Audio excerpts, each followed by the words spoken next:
Hello, good morning. We're going to Baguio City.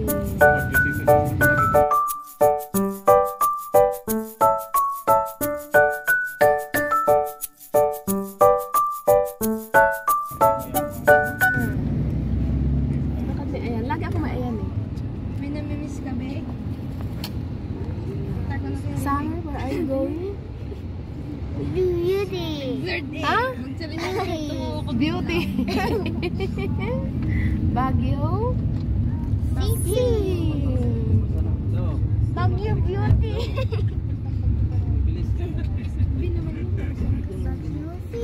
Oh, kawai girls! Kawai kayo, Jen! It's already 6:41 a.m. September 21, 2023. So, papunta kami nito sa Baguio kasi dumaan yung aking kapatid, yung kasama niya yung nanay, tatay, tsaka yung hipag ko. Wala naman kaming ibang mapasyalan dito sa Pangasinan kasi puro plains yung area namin. Kaya nag-decide sila na bisitahin naman namin ulit ang Baguio City para sa second time ni Mother na makapunta dito. So, noong una, etong Cannon Road dapat yung aming dadaanan. Pero, sad to say, hindi namin alam na close pala itong Bakit daw? Cannon Road para sa mga sa mga motorist. Kaya naman, dilipat kami dito sa Marcos Highway. Dito to sa May Bawang sa Nagilian Road. So, wala kaming magawa kundi mag-turn back para puntahan yung other route papuntang Baguio. So, dito kami sa MacArthur Highway. So, pabalik na kami, guys. Iikot lamang kami. And dapat talaga, pag magbabiyahe ka, aware ka dun sa mga warning signals, dun sa mga signs, signboard, no?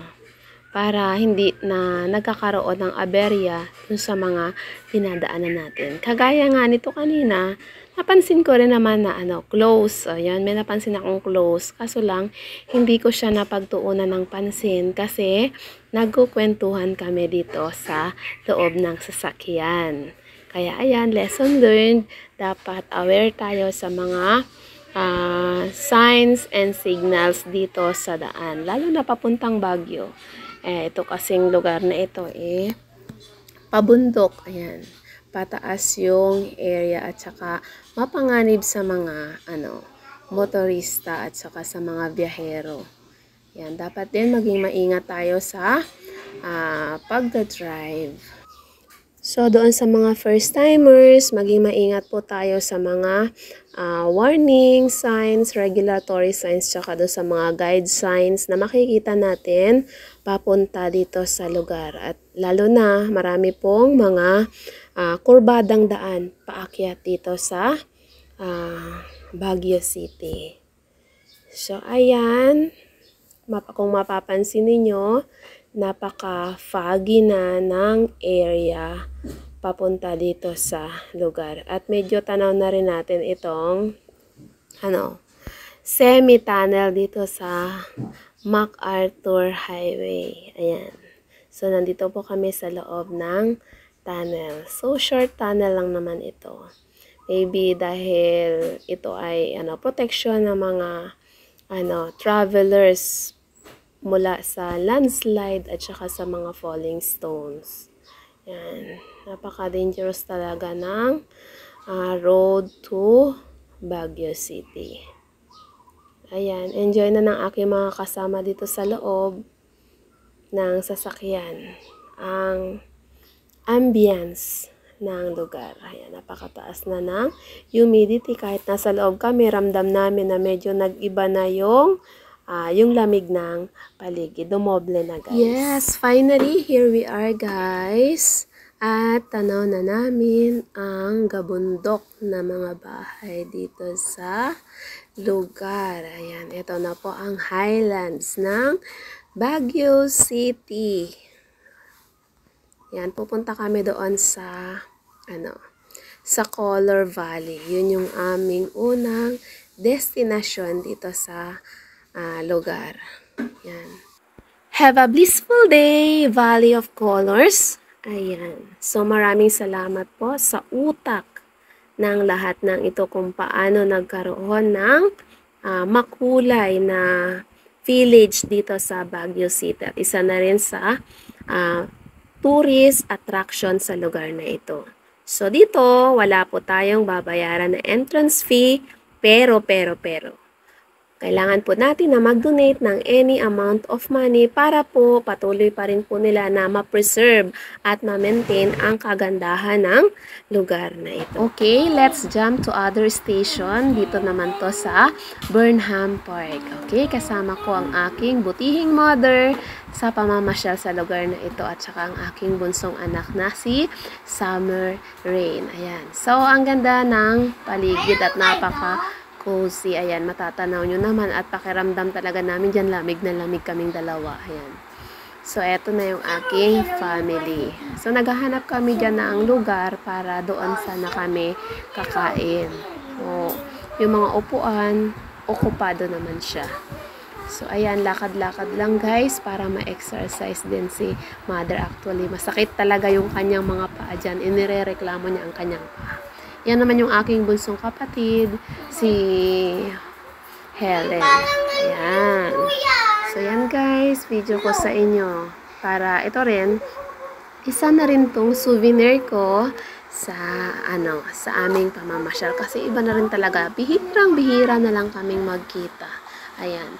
Once in a year, napakaswerte na kung meron talagang once in a year. So, nung nakaraan, 8 years. Ayan, 8 years ako bago ako nakauwi doon sa amin. So, nasa unahan yung aking hipag, may dalang baby. At ito yung kanyang mister.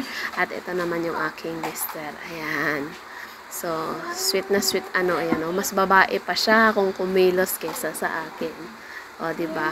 So, ang lugar na ito hindi talaga nasisiro sa mga turista. Lagi talagang fully occupied yung mga benches na meron dito. So, napaka-prominente na mga feature ng bawat sulok dito sa Burnham Park. So, dito, pupuntahan namin itong yung lagoon. So, maraming mga boats. Ayan, na pwedeng rentahan para makapag-boating ka sa lugar na yan. Pero, syempre, medyo expensive rin yung fare o yung rent mo per oras sa mga boats. Kaya sabi ko, hindi na kami magbo-boating, magsa-sightseeing na lang kami dito sa tabi. Yan. Sabi ko, sila na lang at ako na lang yung mag-aalaga ng kanilang baby. Mag-babysitter muna ako. Yan. Kasi naman, libre na yung aming pasyal dito. Okay, sila na yung nag-gas sa kanila na lahat. Ayan. So, yan na lang yung aking share. Alagaan ko si baby Gabriel. Yan. So, ang ganda diba? Swak siya sa dating site. Yan naman yung aking anak at saka yung aking sexy na pamangkin. Diba? Yan. Lumapit yan para manghingi ng pera. Kasi gusto nilang mag-biking. At ito naman si Mudra Deer, in-enjoy niya o dumayo pa siya ng masahe dito sa Baguio. Diba? Tingnan natin ang mga palad ng Igorot. Baka dito gumaling yung kanyang masakit na bewang. Ayan si Summer. Parang may gustong hingin kay Mamila. Naalala ko naman dito yung aming uniform nung high school. Ayan. Back to high school uniform. Ganyan din. So, ayan. Pagkatapos makahingi nung dalawa, lumayas na sila. At kami naman, nakakain muna. Kasi nagugutom na kami. Kanya-kanyang buhay. May nagbabike at kami naman, sa sideline sa pagkain kasi nagugutom na talaga kami. Yan. Para merong energy para mamaya sa pagbabantay kay Baby Gav. So, itong mga bata, wala talaga silang ibang gusto kundi ang cellphone. Ayan. Kaya sinusubo-subuan na lang namin sila. Tapos, medyo malawak naman yung lugar. Tsaka, child-friendly. Ayan, napakalawak. Wala namang masyadong, parang mga delikadong area para sa mga bata. At tapos na nga akong kumain. nagbabanding na kami at saka nagkukwentuhan dyan. Sabi ko, document ko yung mga pangyayari. Yan. So, isi-send ko sa kanila yung mga video at saka sabi ko, i-upload ko sa Facebook para meron silang souvenir sa akin. So, ayan na nga ang kaganapan. Certified yaya na nga ako nitong si Baby Gab. So, napakasarap talaga ng baby na to. At saka napakabait, nakakagigil siya. Ayan, ang sarap-sarap niya yakapin. Tsaka ang bango-bango. Iba talaga yung amoy ng baby talaga. Promise, guys. Nakakamiss mag-baby pero ayoko na talaga. Mahirap po mag-alaga, mahirap magpalaki. At saka, mamomroblema na naman ako sa pagkain at saka sa pagda-diaper. So, enjoy ko na lang si husband dear ko. O, yan. Yan ang aking panganay na anak. O, diba? So, sabi ko, mag-moment din kami ng kaunti para, extra din siya dito sa aking pagba-vlog. Yan. So, yun nga, guys. Habang kami ay, namamasyal, medyo dyan, umulan. Kaya naglalakad na kami guys para sumilong. At yan nga, inabot na kami ng ulan. So dito kami sa ilalim ng bench. Hinihintay namin yung paghinto ng ulan. So dumadami na yung tao kasi sumisilong din sila guys. Ito lang naman yung lugar na merong masisilungan. Buti na lang medyo malapit talaga kami dito sa masisilungang lugar.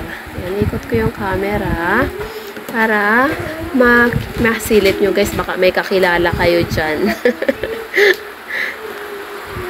Yan. Ay, thank you talaga sa time na to. Aking bunsoy at ako ay dinalaw nyo. So, ayan, nakarampa na naman ako dahil sa inyo.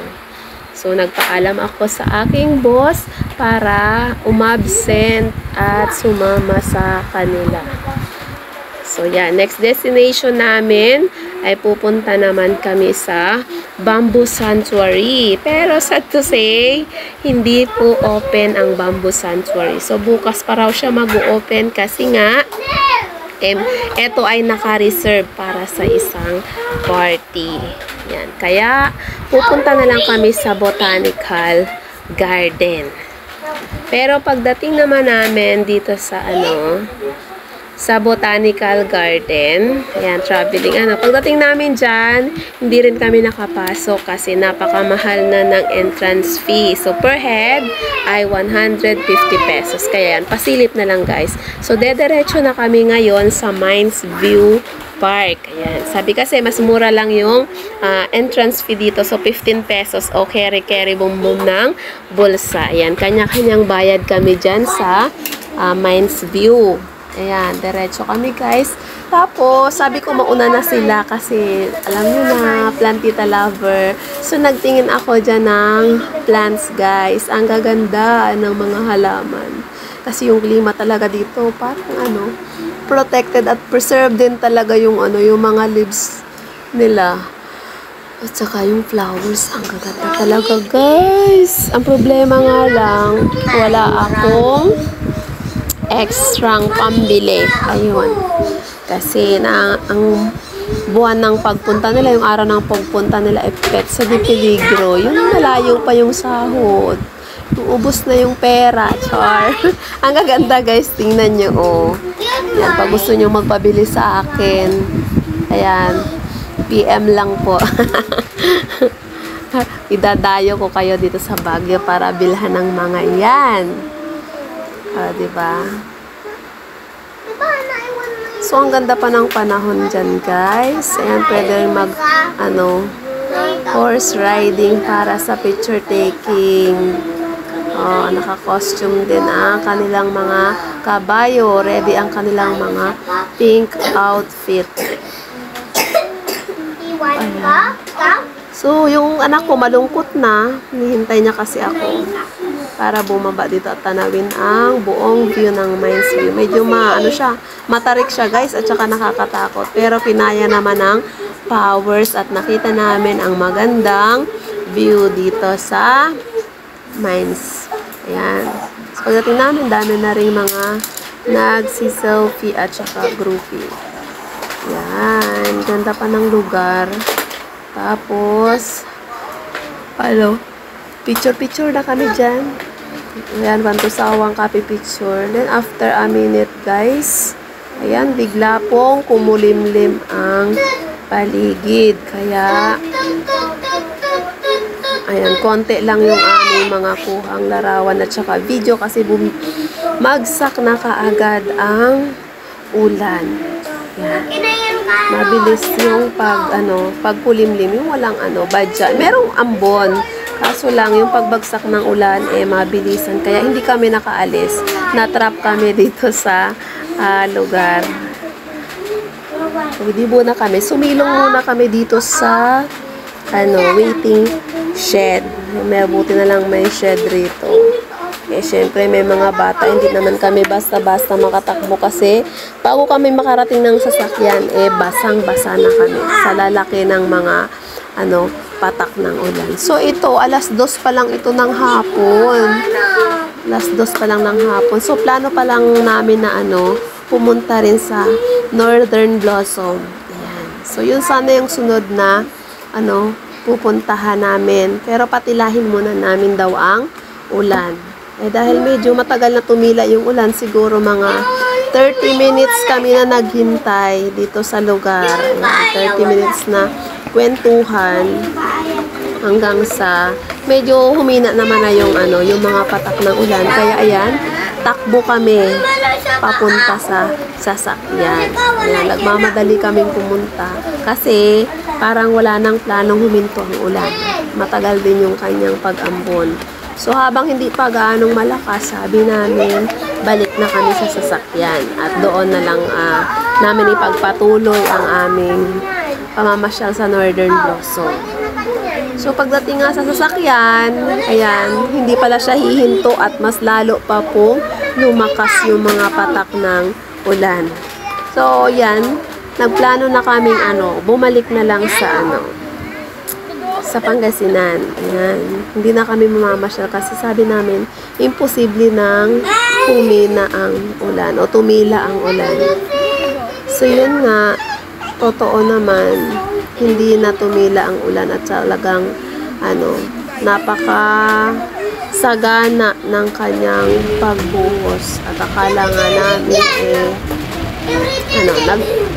ang tawag dito, babaha, ayun. Pero nagtawanan kami, hindi naman siguro babaha dito kasi nga highlands naman to, so pababa lahat yung tubig. So yan, tingnan nyo, parang mga waterfalls, diba? Ang lakas-lakas talaga ng ulan.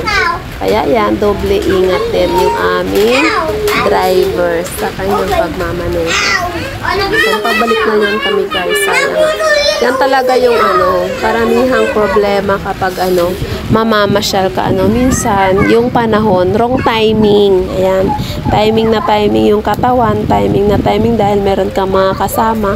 Pero yung panahon, minsan, ay hindi nakikisama. Ayan. So, perfect na sana, no? Pero hindi pa rin perfect. Ayan. Perfect place, wrong time. Ayun. So, yan guys, traveling na kami pababa ng Urdaneta City. Yan. Thank you so much guys sa inyong suporta at saka sa inyong panonood dito sa aking pagbablog. Ayan. Kahit na hindi siya sobrang ganda, nagpapasalamat pa rin ako sa patuloy na sumusuporta sa aking channel. God bless you all guys.